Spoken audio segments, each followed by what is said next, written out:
Gerry Goldstein, how does a kid from a nice Jewish family end up in San Antonio, Texas?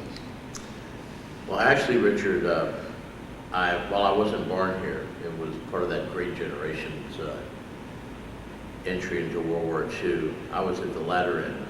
My dad was stationed in Santa Maria, California, in the Army Air Corps, and I was born there. But my family is from San Antonio. My dad's grandfather was the first rabbi here, Rabbi Solomon, who Warren Maverick once pointed out. They obviously liked him so much they liked New York. They named him twice. So I grew up about a block from where I live now, down the King William Historic District. I know also as a child of the '60s that you tell us a little bit about your undergraduate life. My dad described it as a matriculation rather than paying for an education. I was accepted at Brown in Providence, Rhode Island, and at Tulane in New Orleans, and I took a look at Providence and New Orleans and opted for the latter. I spent 4 glorious years living in the French Quarter. I don't recall much about those early years. Then you clearly lived in the '60s. I did. They do say if you remember them, you weren't there. Yes. Did anything change when you went off to law school? Things changed dramatically after I got to law school. When I was in undergraduate school, 60 to 65, we were just starting to push into Vietnam with the advisors. By my second year in law school, the war in Vietnam was raging. There was rioting in the streets. My last year in law school, Robert Kennedy, Martin Luther King were both assassinated. Law school didn't have an attendance requirement, which I was very lucky about. I can also say that after serving on the faculty at UT for 15 years, they don't look at your transcript before they hire faculty. Clearly. But it was a different time and a different place, as E. Cummings said. There was I think most of us had grown up listening to our parents talk about the Depression and the Great War. We sort of had it easy compared to what they had gone through.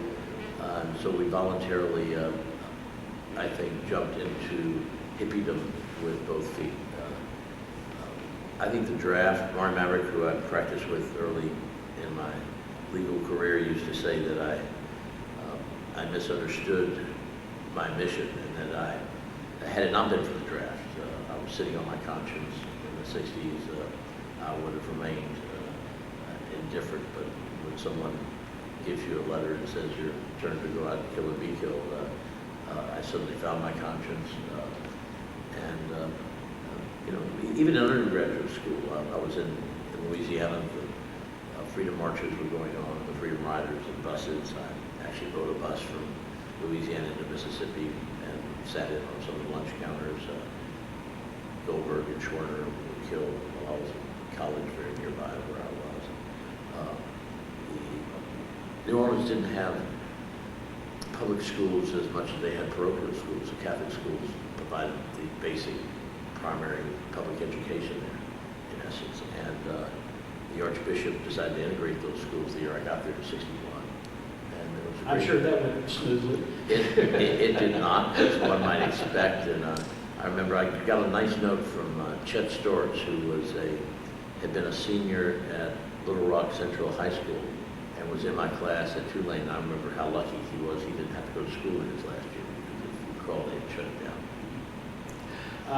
It's kind of a personal aside. Why don't you tell us how you met your wife, as long as we're back in those days? They were glorious days. It was 1969, a wonderful year. I met my bride of almost 39 years now. As I mentioned, the Vietnam War was raging, rioting in the streets, civil rights, civil liberties, free speech, free love were blossoming from their flower like a road.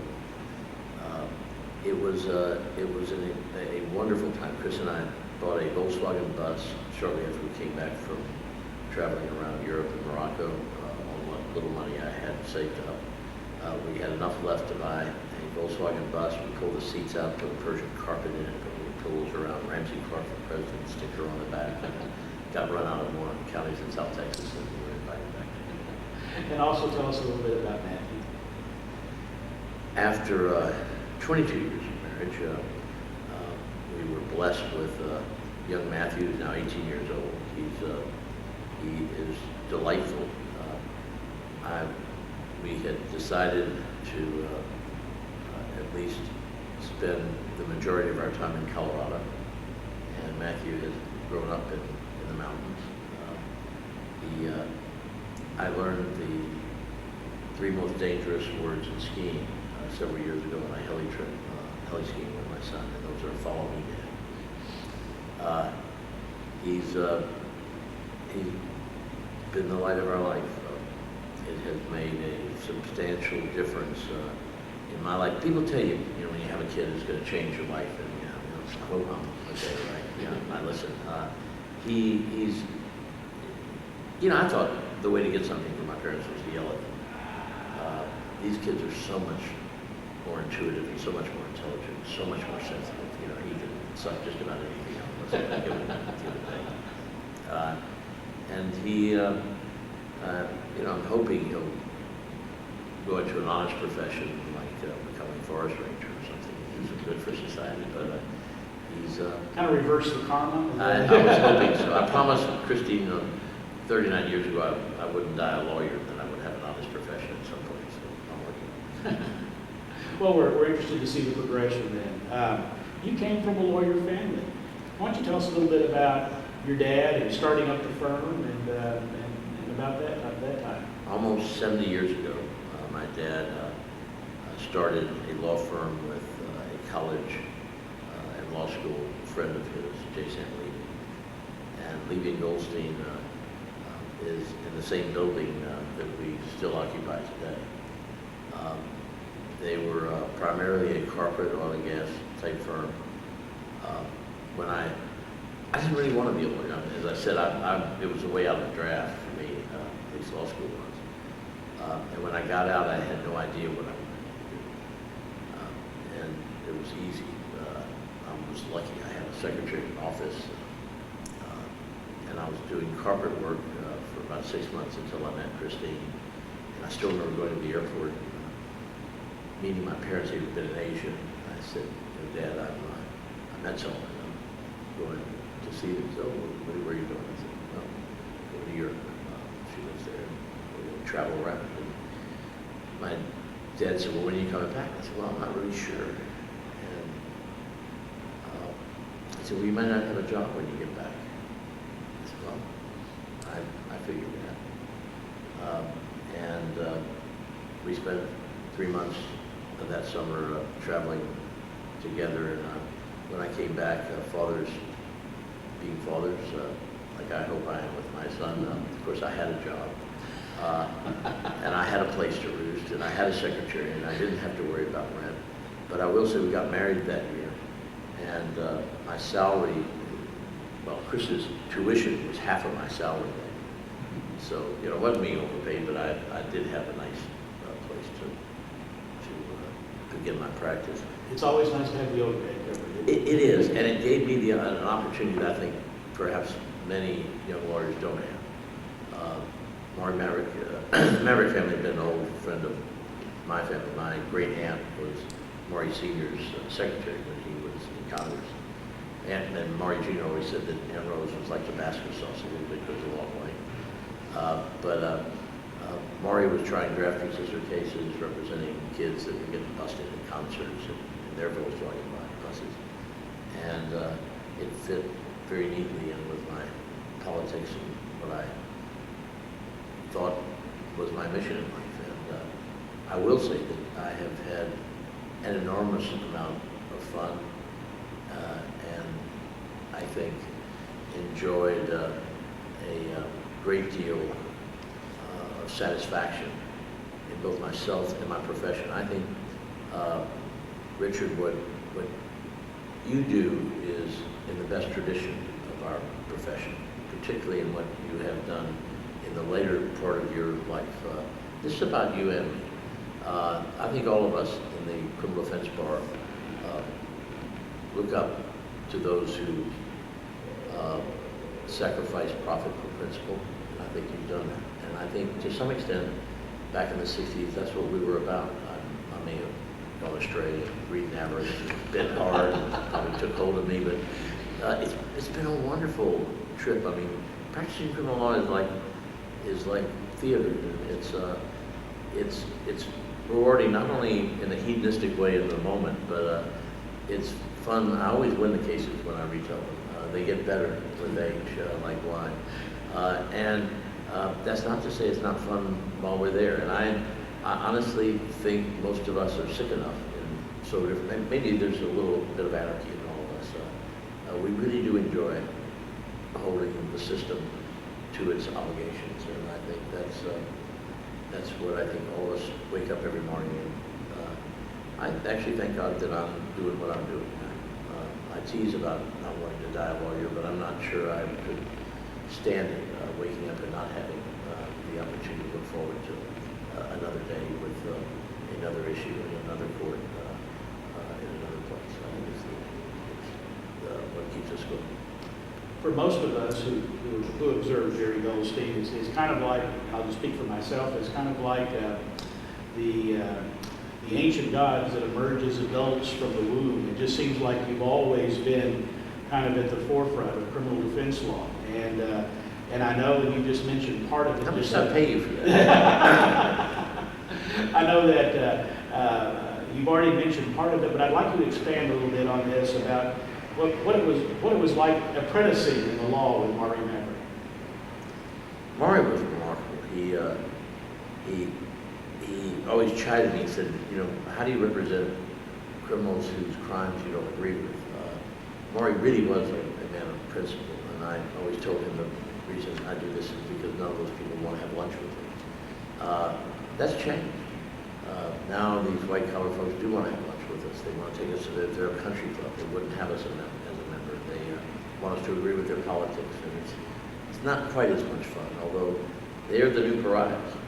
The corporate executives are the new drug dealers. They're getting phenomenal sentences, and they're the targets of most people's venom and animosity. But Maury had a keen sense of righteousness. He taught me the essence of how we treat the least of us is how ultimately we can expect to be treated ourselves. He really did have that classic old-time Texas sense of righteousness and indignation at wrongs. He came out of that. His dad was in Congress, was in FDR's cabinet, that Yarborough liberalism that was they were pluralists. They really believed in what is good for the most of us is good for each one of us. And it was fun. Maury got me involved in all sorts of fascinating cases, from suing school districts to get students who were publishing underground newspapers back into school in their senior year, to representing a high school dropout that went to the Texas Employment Commission. He got a job at the Fiesta Theater showing Deep Throat. And Maury had a great sense of humor. He felt good about what he did.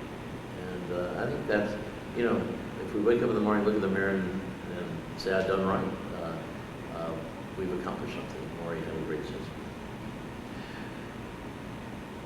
I and my friends, the lawyers that I respect, you very much among them, have a definition called a real lawyer. A real lawyer is someone who, in our opinion, not only knows how to try a case, but knows how to appeal a case, and does an outstanding job at both. And your reputation, of course, is both in the trial and the appellate realm.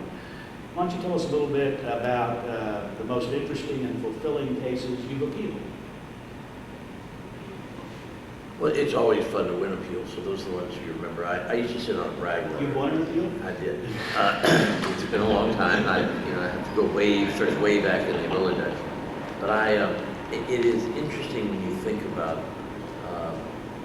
the cases that stand out in our mind as being important, particularly in trials and appeals. And often, back in the old days, it was our own cases we were appealing, so we had a unfortunate familiarity with the facts of the case. But in terms of, I think the first time you appear in the Supreme Court is one of those, that make your knees weak and your heart race. They're a lot closer to you than you think. Well, I think most people think of the Supreme Court in most courts, and you're right. And if you mean the physical, the physical distance, yeah. It is a very personal experience. You can hear them whispering. You're right there, and it's not a big room. I mean, it's the whole place is very intimate, and you're having an intimate conversation with people that are, for the most part, bright, interested, focused, prepared. And the first case Marty got me involved in was a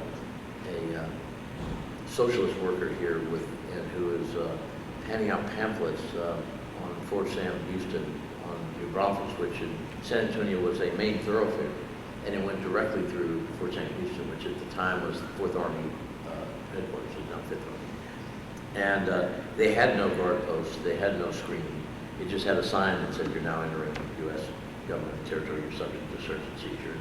They had regulations about handing out literature, and they arrested Tom Flower. And we argued this First Amendment case. I still remember the thrill of standing up, and, pulling your chest out, your shoulders back 2 angles wide, your chin up, and saying, "My name is Gerry Goldstein, and please support." It's like all of a sudden it's, there's a great gap between what you just heard yourself say and what you're about to start. It's like, God, get on with it. But we won the case, and it was a fun case. And I still remember we went back several months later. It didn't take that long. It's not a long opinion. And we met with Tom Flower in the Village in Manhattan. And I can't believe you guys did that. You're scumbags. You're lawyers. You're letting the steam off the system. We'll never have a revolution as long as people like you keep allowing these little squeaky things. You're part of the machinery that's the cogs that crush the people. It's gratitude for you. Another lesson learned. Yes, right. The party did about Hunter Thompson, who I had the pleasure, misfortune to represent a number of times, where he said the most difficult part of every case is the party of interest. And as he was, and Tom Flower was a good example. Are there other appeals that really, either that are fulfilling or interesting that stick out in your mind? Yeah, some of them there were a lot in the old days. You'd win appeals, I remember those days. I remember that well. Can't hold on to it. I still remember there was a period of time when the Fifth Circuit had burned down, and the Fifth Circuit then took over the Louisiana Wildlife Museum, which is now back to its origins as a federal district court, but it's right across from the Royal Orleans in the French Quarter. No air conditioning in those days, so it was triple hung windows were flung up. There were guys shouting vulgarities and prostitutes on the street. The oyster trucks were backing up, picking up, the oysters from Felix's and the Acme Oyster Bar, and people are meandering and screaming out in the streets. And we were arguing a case, and Mari was sitting next to me, and a lawyer from San Antonio, Buddy Benak, was arguing the other side. It was a free speech case, and I remember sitting down after my opening in the, naturally we were appealing. The lawyer from the other side, Buddy Benak, got up, and as he did, Judge Goldberg goes, slams it together like this, and walks in, and there was no chambers, you were in Louisiana. He walks right by the counsel table and walks out of the room. This is the lawyer's about to start his argument. And I looked around at Martin and I said, "Is that good?" She said, "Yeah, I think that's good." And the opinion came out, and it started off with, the district court has raised a constitutional fossil that has been exhumed and respired to stalk the First Amendment long after it should have been put to rest. And you think, God, those were the days. You knew you had won with the first sentence, but it was like fun reading. What's he going to say about those shits next? And I had fun. But I remember we had a case out of Galveston, that we kind of lost. It's a 100,000-pound marijuana case. It was an offload off a mothership. And this was just one load. And the kids, naturally good planning, had a bunch of 18-wheelers at the Conoco dock there in Galveston, outside of Galveston.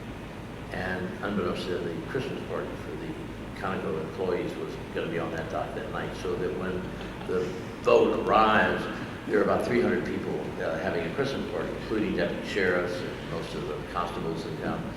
And they just rounded up all the usual suspects. In any event, my client was particularly noticeable because he was in a wetsuit, working the offloading operation.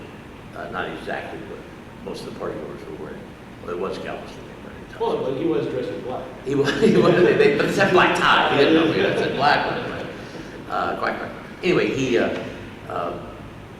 the jury hung up. It was one of those, you know how it's like, those are the days when you have a full opening. The government would save all their stuff for the rebuttal. You just close on them, and in any event, they put on a very skimpy case in their case in chief. And so when they started retries the next week, that's when, these days, there's a breather, you kind of wait, everybody sits and thinks about it, and you want to do this, right? No, go to trial, Judge Gibson, the federal judge, Galveston, go to trial next week.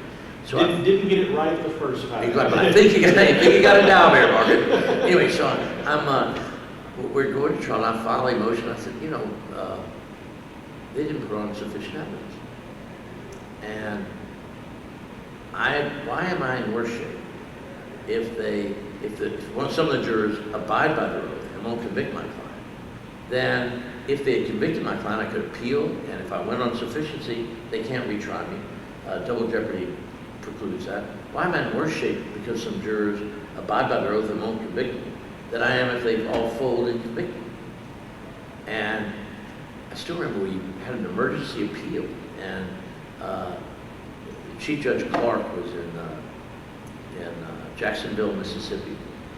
This is before, we probably had faxes by then, but that was about it. And so we were in 3 different places. I think Brownsville, Judge Garza, Judge Clark in Jacksonville, and a judge in Houston. And so we had to have lawyers in each place. And we argued in a telephonic conference on this emergency basis. And they stayed the trial. And it ended up going on bonk, which was the Supreme Court, Becton versus U.S. And we lost the appeal, but it took 3.5 years to get there. And by the time we came back, the prosecutor was in prison, the federal prosecutor, and the judge had passed away. And the spark had come out, the kid got probation, 100,000 pounds of marijuana. I don't think you could get that in the guidelines.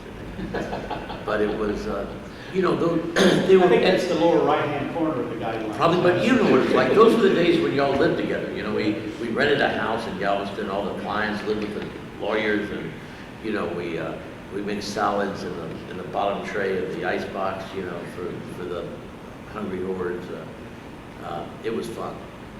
You have had some amazing trials and some amazing clients. You mentioned Hunter Thompson. What are just a couple of the trials and the clients that just absolutely stick out, either because of their difficulty or because representing them was such a fulfilling moment? I don't know why the difficult ones seem to come to mind. It pop right up. Hunter was a good example. Hunter was not only a client, but he was a friend, and he was somebody. I loved going out to Owl Farm where he lived in Woody Creek because, one night it'd be talking about sports with George Plimpton, and the next night it'd be a nude female motorcycle gang from Louisiana. There was something fun always there. But he was not easy on his lawyers. He was a pain in the ass. And he prided himself, as many do, in outlawing, so that you were constantly arguing with the client about every issue.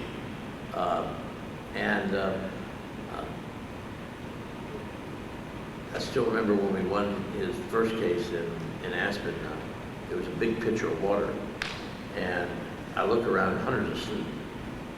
The judge is you know, cutting him loose, and he's sleeping. I said, "I'm gonna wake up the judge," and he picks up the water and pours it on his head.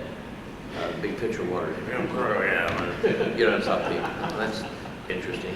The other case that comes to mind, it was probably because I ran into Craig Washington, a wonderful lawyer, last night at the house. Craig reminded me about this guy. It was a capital case, and I had filed an amicus on behalf of TCVLA,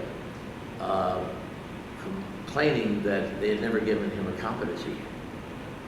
And Sam Houston Clinton wrote the opinion reversing his capital death penalty conviction. And the client writes a letter to Judge Clinton. I don't need no Jew lawyer with some do-good organization calling me crazy. I ain't crazy. And I don't want to, if I'm going to win, I don't want to win on that. I don't want that, and I don't want any damn here.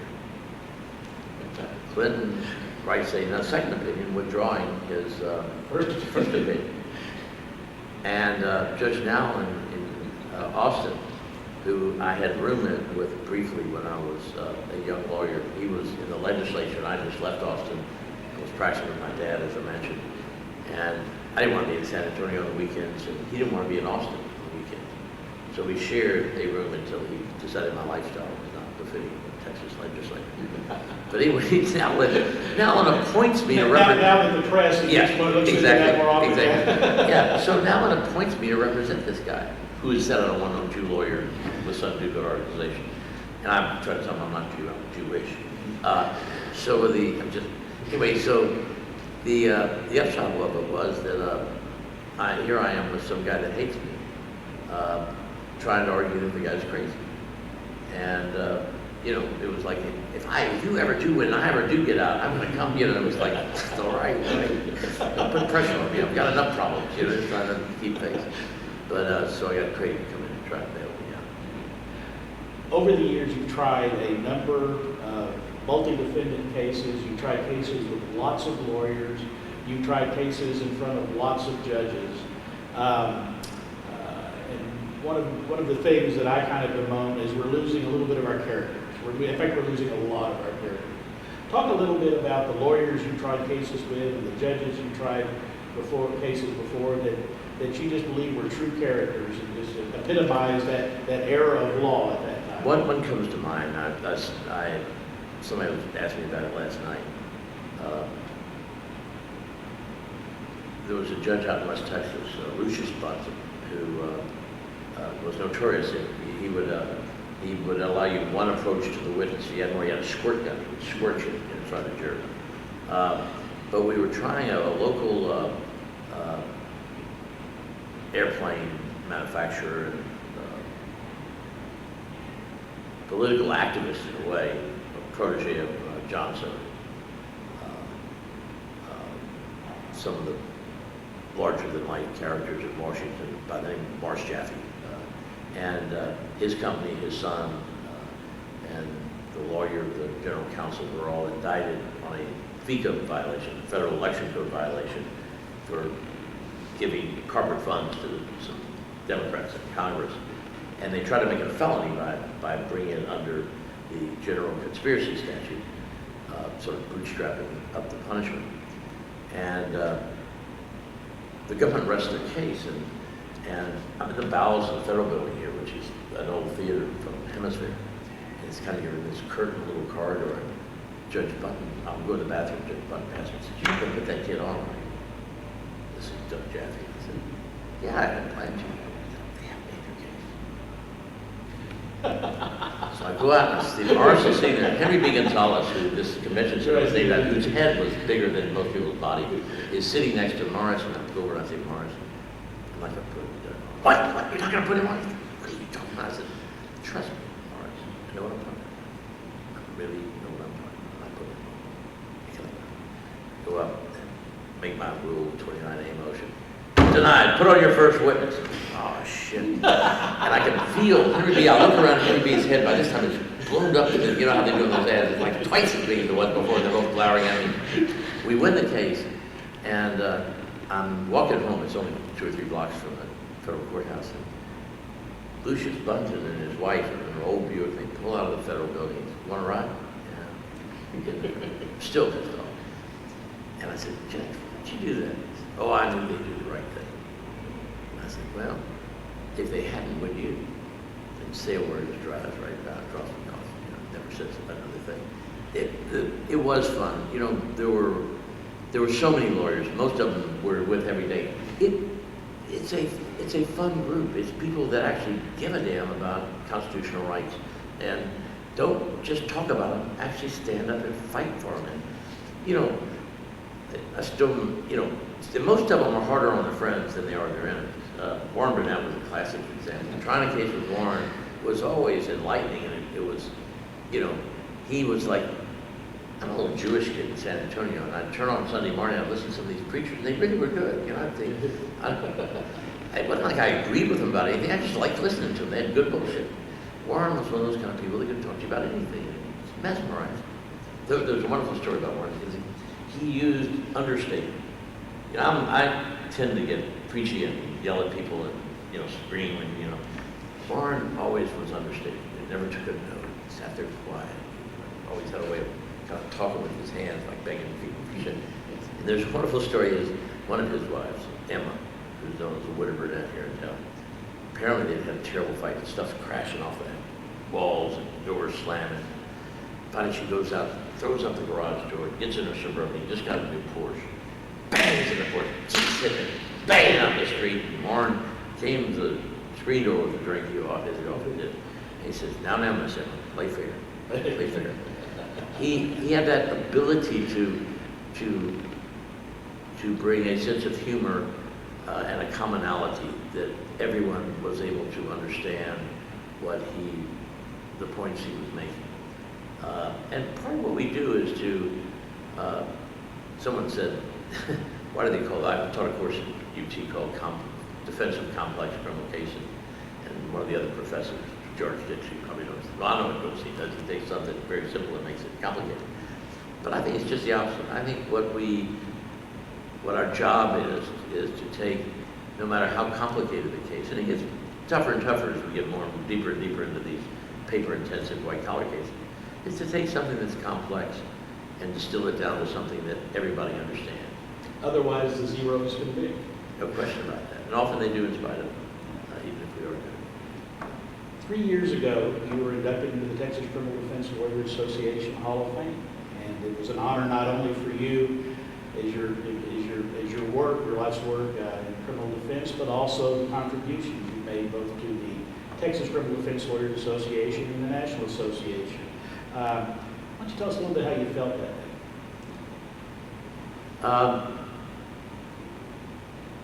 Humbled, proud, but I think most of us feel like much of what we accomplished, we like to think we worked really hard when we started, but I've been very fortunate. I have to admit that most of the things that have come my way it's inexplicable to me, how or why. And Doug Tinker, who was inducted on the same day with me, was one of my closest friends. We go back a long way. We were both giving speeches for local ACLUs in South Texas back in the early 70s when we started this journey together. It was an honor not only to be among my brothers and sisters not enough sisters, who I think have been recognized, but a contemporary like Douglas was an honor. Ray Source was there, who once told me, he said that, I asked him if he could help me, he said, well, that fee isn't enough to get me to the dance, but I'm not sure I can keep time for the music. It was terribly flattering. You work hard, but to be recognized by your peers, to be particularly, I took it a little bit as as they put you out to pasture, they pat you on the back and say something nice about you, but I mean, at least I was alive, You know, I got to enjoy it. I mean, you know. As Tim Evans asked me to do when I introduced him, is to let everybody know you're still practicing law. Yeah, exactly. You know, they say, you know, it's not over with yet. Even when you think about Knox Jones, who was also inducted that time, you know, and some of our, you know, they were characters. There was, you know, you couldn't wait to see what was going to happen next in the courtroom. I mean, you know, geez, no, you know, even when it was bad, it was good. You know, it's I'm not sure we're losing them. Maybe they're cropping up in different colors, and maybe we're too old to understand it. But I had a giddy sense when I went to the courtroom. It was always fun, and the crooks we represented were fun. You know, things changed. You know, the hippies, the Vietnam veterans that were flying loads of marijuana in turned into car thieves. You know, not that they turned into car thieves, but you know, we had a national drug policy that managed to bump up the price of marijuana, and where nobody could get it. The only thing you could afford would be crack cocaine. There was a time when powdered cocaine was so expensive. The only people who could afford it were rich people and drug people. Nobody gave a shit. You know, they didn't need it. Now, if a kid wants to buy drugs, he's going to get OxyContin out of his parents' cabinet, or he's going to have, if he has $25, you can't buy marijuana for that. He's going to buy crack cocaine.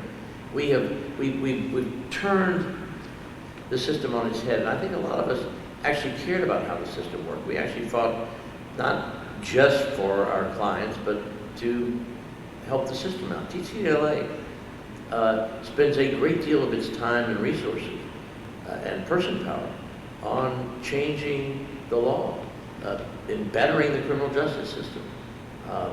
And the criminal justice system and the law are better because of that. I joined TCDLA in 1974, and shortly after I joined, within the first year or so, I went to my first board meeting after a seminar, and observed the one thing that always stuck out to me on this particular board meeting. There was a young kid at that board meeting with kind of a Jewish afro. I remember him well, and he was making the point, and I think every other member of the board of directors was trying to shut him down, but this kid wasn't going to retire from the boardroom until he had made his point. And that always stuck out in my mind. What are your earliest memories? I mean, you were there pretty close right after the inception of the Texas Criminal Defense Lawyers Association. What are the things what are your memories? That's very flattering, what you think. What I remember was being around people that I had a constant respect for. You know, they were, and in those days, there wasn't a whole lot of discussion about money, about where we were going to have the next meeting. It was a substantive discussion, and it was a free-for-all, and there were serious differences. And probably, you know, the National Association of Criminal Defense Lawyers, when I first came into this, was a teeny little organization. The TCLA was a lot bigger than the National Association, and in fact spawned it. The college was at Bates School of Law, whatever it is, at the University of Houston. It was happening in Texas. And, you know, Texas has an abundance of talent. I mean, I go all over the country these days, and I can tell you that there is no bigger or better repository of citizens advocates than our brothers and sisters in the criminal defense bar in Texas. They are marvelous, and this was the best and the brightest. And you know, it was that also. It was flattering for me just to be sitting at the table and having a real round table of thoughtful, intellectual, heartfelt discussion about things that matter not just to us, but to the public and the citizens at large. You know, and I still remember Scrappy Holmes was a municipal judge, and he hired me to sue the I think it was a Kilgore municipality, and I remember sitting in the civil case. We had depositions, the civil rights suit, and there was a pecan, you know, not pecan, but a can of peas, empty can of peas that was, about that high in the middle of the thing. I noticed nobody got their papers near that. And I didn't pay any attention up there, and all of a sudden, I saw people kind of spitting at it. All of a sudden, I noticed that all the top of all my pleatings had this little brown stain around me, and as they kind of splash over into it. And, it was East Texas, and it was, which reminds me, I can tell you one thing, the scrappy, it was, these are people that, you all lived together, you didn't have, where are you going to stay? You stayed with him and his son chewed. And he didn't have a can around or anything. And I remember waking up one morning and I had this dream about this seaweed that I got my hand had gotten caught in. I was drowning, and I wake up and the kid would spit his chew off into the space between the bed and the wall. And there was a big pile, and I stuck my hand in his chewing tobacco, spit out chewing tobacco. And I, you go around, for days I was washing my hands and but it was, we end up in Tyler representing these twins. I never forget, they went and got some former CIA guys that had this voice spectrography, because you couldn't tell which twin was on the tape. It was a delivery of 9 kilos of cocaine. And they were football stars. So they brought in these experts to tell which twin it was. We had an expert saying that they're identical twins, you can't tell the difference. But to get to the trial, it took us 2 years, and the judge kept trying. We had giant jury panels, so we never were able to get a jury. So they moved it from Tyler, it's about 15% African American, 20%, to Canton, Texas. Canton, Texas, the janitors are white. There are no black people. They used to have a sign on their water tower, the blackest soil and the whitest citizens in Texas. It was an amazing trip, and to be with these, we rented a storefront office because it took us months to try this thing. And it was a fascinating trial because the judge got mad about us asking all these questions about racism in the community. He said, no more of that. And this one woman, he said, are there any other questions from the jurors? One woman got up and said, yes, Your Honor. Said, well, I'm the preacher's wife in this town, and I'm shocked at these people. They're lying. I heard them out there, and she starts calling people out that had been to the White Citizens Council about what they had said about these people. And you just felt it. And the court reporter, for years after the King William Festival in our little community during Fiesta, his court reporter every year would bring her RV and her husband and her family, they'd come down, and everybody became family. You were family not just with your clients, but with the personnel, with the jury. We're halfway through the trial. And I can tell you how long ago it was, 18 years this month, because Matthew was born. So I remember the judge, it was Juneteenth, the judge said, do you think we ought to have a holiday? He'd been such a racist the whole time. I said, no, why don't we just back a truck of watermelons up here and we can all, enjoy them. Anyway, so we're right in the middle of the DEA agent. It was a state case, but the DEA agent, they came and he had his flak jacket on with all his helmet and everything. He was explaining about how dangerous these guys were. The judge said, just a moment. I'd like to take a little time out here. We're going to retire. The counsel will join me in the jury. We're going to retire to the jury room. And we're going to have a birthday party for our bailiff, who's, I guess they didn't have a retirement requirement. It must have been 87, God forbid you should pull this weapon out. Anyway, so we go, and there's this table. It's got the paper tablecloth, a plastic punch bowl. We're all sitting there. And this agent sitting there with the armor and the helmet and everything. And one of the jurors says, well, this isn't fair. And by the way, 9 black defendants in Canton. And every morning there were fresh Confederate little flags stuck in the lawn at the courthouse.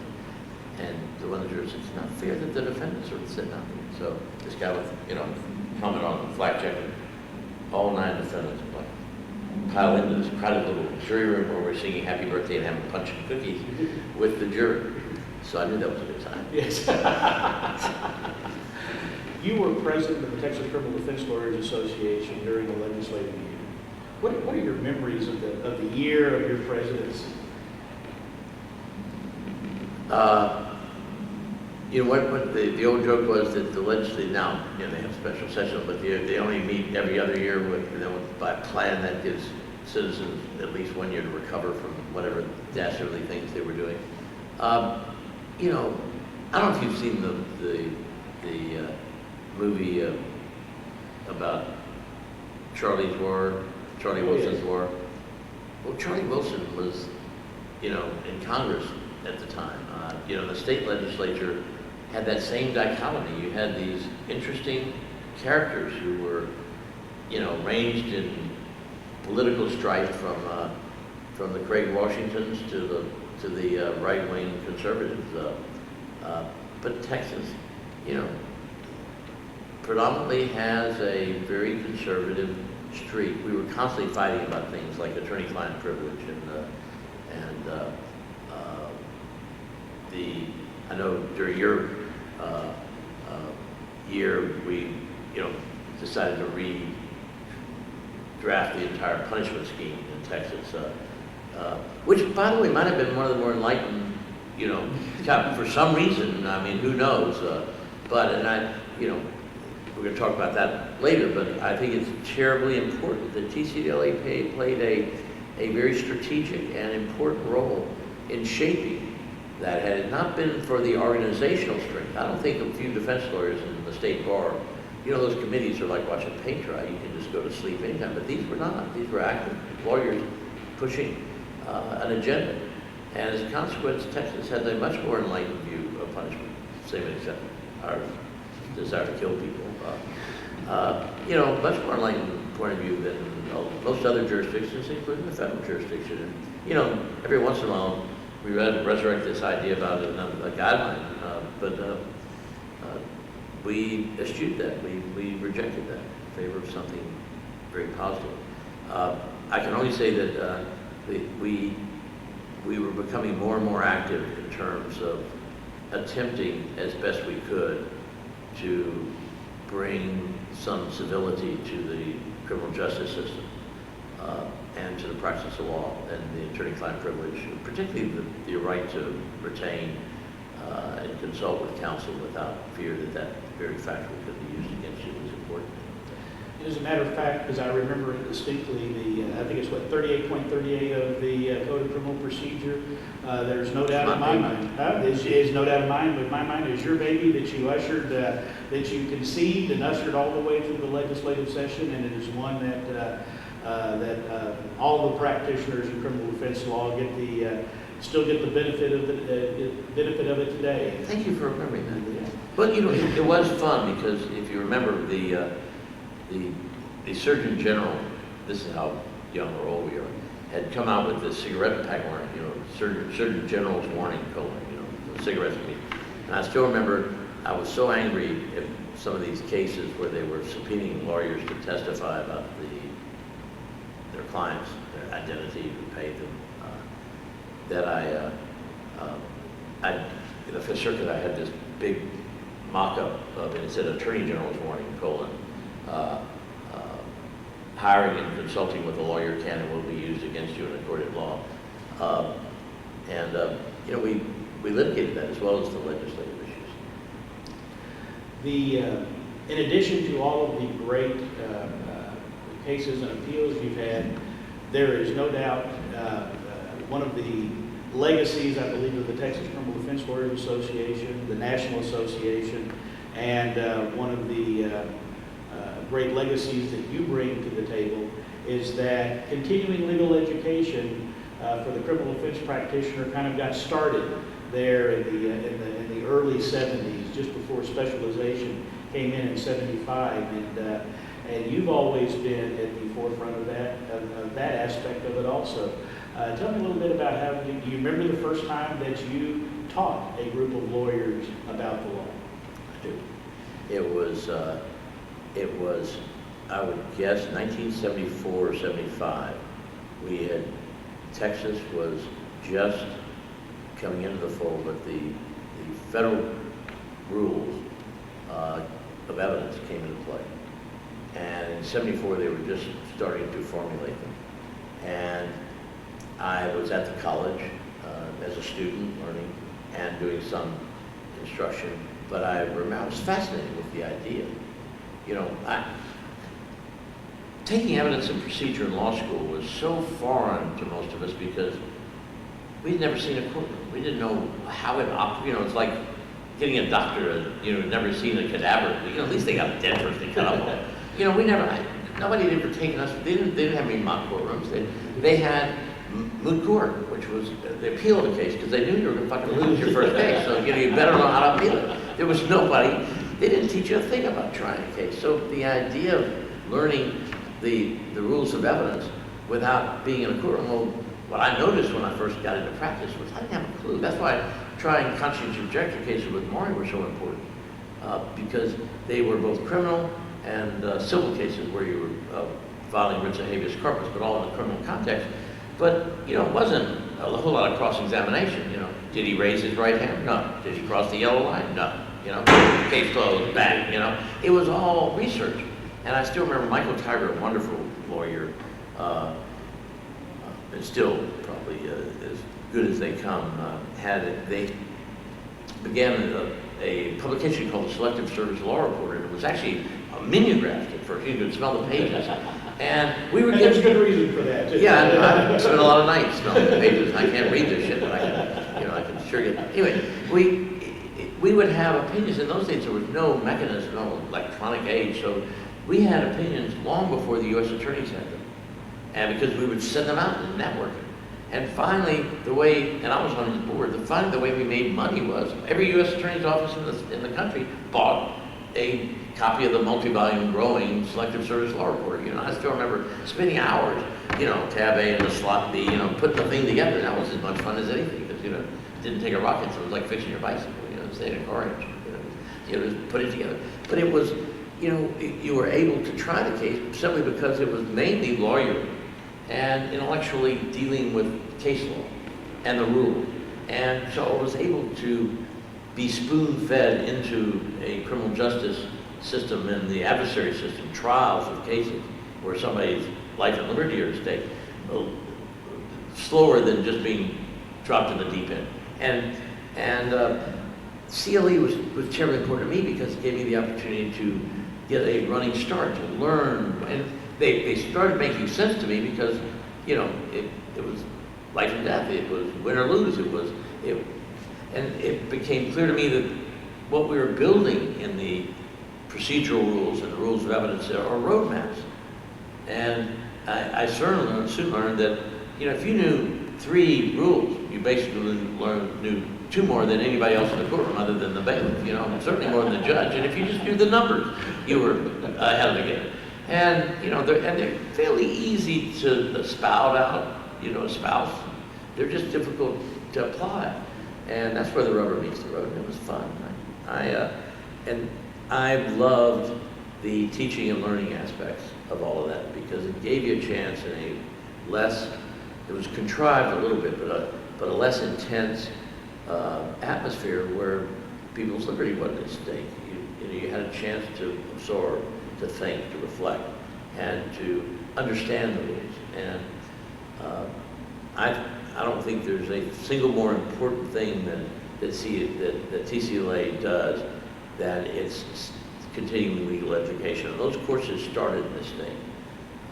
We can take a great deal of pride that those programs that you see mimicked across this country had their origins. The font was right here in Texas with wonderful lawyers at the college and within TCDLA and its membership. And, often I've heard you explain to people, don't sit around waiting for somebody to ask you. It's a volunteer group. And, I took you at your word. I think, I volunteered, and it's a wonderful opportunity.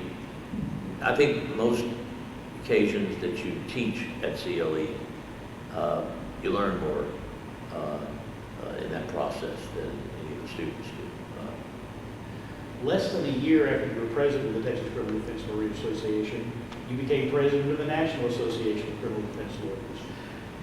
Tell us a little bit about the differences, if any. Teaching you how much bad taste. Teaching ACDO. It just kind of spread, doesn't it? Then the question was? What kind of, were there any differences? Did you experience any differences in the management of the two organizations or the goals during your presidency? Well, you got to remember that the first thing that I got to do as president of that organization was fire my ex-law partner. There were a lot of differences. I'd have to say that there's a lot of commonality. I think the lawyers that stand up and protect citizens' rights across this country have a common thread of decency, of humanity, of a desire and willingness to place themselves in harm's way in order to protect liberty. I think most of them believe that the constitutional doctrines were developed with a keen sense of preserving personal freedom, and I think lawyers across this country share that religious advocacy. I will say that if I had to pick a difference, is that as any group grows in size and geography, you lose a little bit of the collegiality. I don't know if it's just we're all Texans, or whether it's simply the difference in one state, which is a pretty large state, and a national organization. But you can get lost in the morass of any CEO. I still think, and maybe I'm old and naive, but I still think of, the Texas Association as a group of fellow travelers, of friends. It's a family. And you lose some of that when you spread it out across this country. Thank you. Thank you. Now it's my turn.